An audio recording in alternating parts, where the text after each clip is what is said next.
let's jump over to this, and this is kind of interesting as well because so it started at 3.5. Then it went to, I checked yesterday, it was 1.5. Now it's back up to 2.5. So it's been jumping all around. And the over-under here is 47.5. Gerald, I'll let you start this one first. What are your early predictions, leans on this betting line in this game? Stay far away from it. It's down. It's down, isn't it? It's at 1.5 now. No, I just checked before the show. It went back up to 2.5. Jeez. They must have, a lot of people must have hammered that. No, yeah, I know. Nobody knows what the heck, like if I'm not a bettor, but if I was, I'd stay as far away from this game as I possibly could.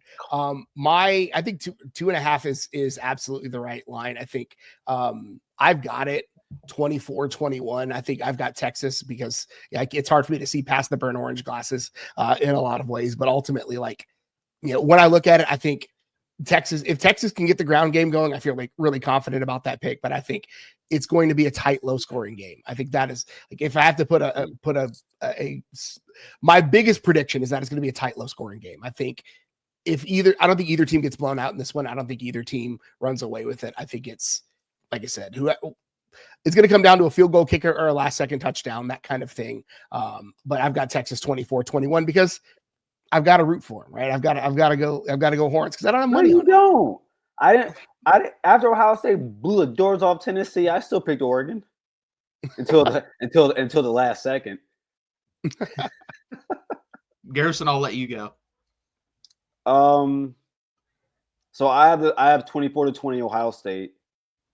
I think that what wins Ohio State this game is having them. I think we have more guys that can make big plays on each side of the ball, and that's why I think Ohio State wins.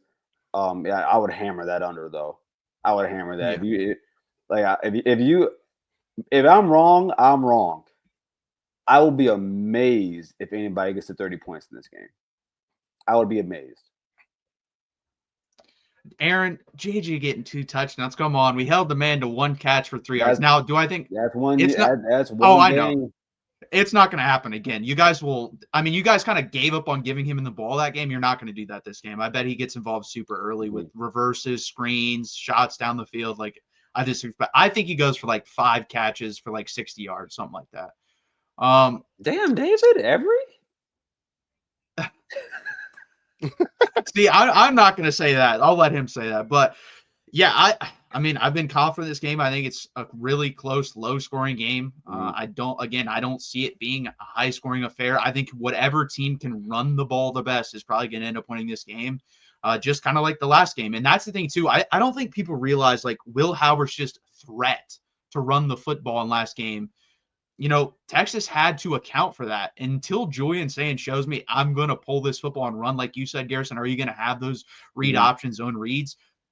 I'm going to let him run and see what happens. I mean, if he wants to run, go ahead, but you're going to have to prove it to me first. And he is more mobile than people say. I completely agree with that, but he's going to have to prove it to me as well. So I'm going to go Texas 23-17, low-scoring game. People are going to overreact to whatever side wins this game. I'm not, because I think these two teams probably have the capability more than most teams in college football of growing from the first week to the last week of the season. That's the type of talent, but that it's unproven that we're going to see in this game. I would be shocked to see for us to have to do another preview toward the end of the year. I think regardless of who wins, I think these two teams could very well meet again in the postseason. Very much so. I'll tell you what, if we beat you guys. See, here's the thing. You guys haven't been writing checks. So it's easy but I have a lot of screenshots, got a lot of audio that I've clipped from other Texas shows. And if we lose, I'll just have to delete it all. And if we win, empty the clip, and again, I hold on to grudges. I'm not over 2006. I'm not over what happened in the Fiesta Bowl. One game doesn't make that up. One playoff game that led to a national championship does not make up for that for me. So, and I love beating Texas. I want to beat Texas. I think that and I wouldn't blame any Texas fan for wanting to beat Ohio State. I think it's really cool to have these matchups. I think as a college football fan, I feel pretty lucky as an Ohio State fan to see my team play Texas 4 times in my lifetime. in the last 25 years. I think that's really cool. And every time it's happened, man, it's always been on a big stage. So, at the end of the day, Vince Young ain't walking through that door. So, well, he might show up in Columbus, but he won't be playing. I think he's on the payroll, so he might actually be there. That is true. Yeah, I think he did show up to Alabama, didn't he? I'm pretty sure he was on the sideline for the Alabama game. Yeah. So by the way, just on a different note, I was so happy you guys won that game because I stand by this.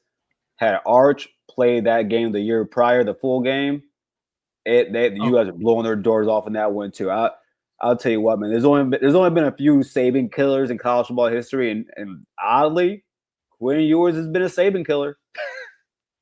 Well, that was like the best version we ever got from him. The dude was throwing 50-yard laser missiles down the field, and we never saw that again from him. It was always these rainbow lollipop shots after that. Had he stayed with us, he'd be a first-round pick. No, he'd be Kyle McCord. He would have been cut. You got to live with those choices, Quinn. You got to live with those choices, those 7th-round choices. Yeah, I think it's going to be – I mean, this is just going to be an awesome game. I mean, like the 5th time we've played in the history of our programs, and we'll play again next year in Austin for the 6th time. And guys, if you want to grab any merch from the college football store, go ahead and do that. We just launched a merch shop, and they have some really cool stuff over there. I'm going to get the camo Texas hat for the Voice of College Football.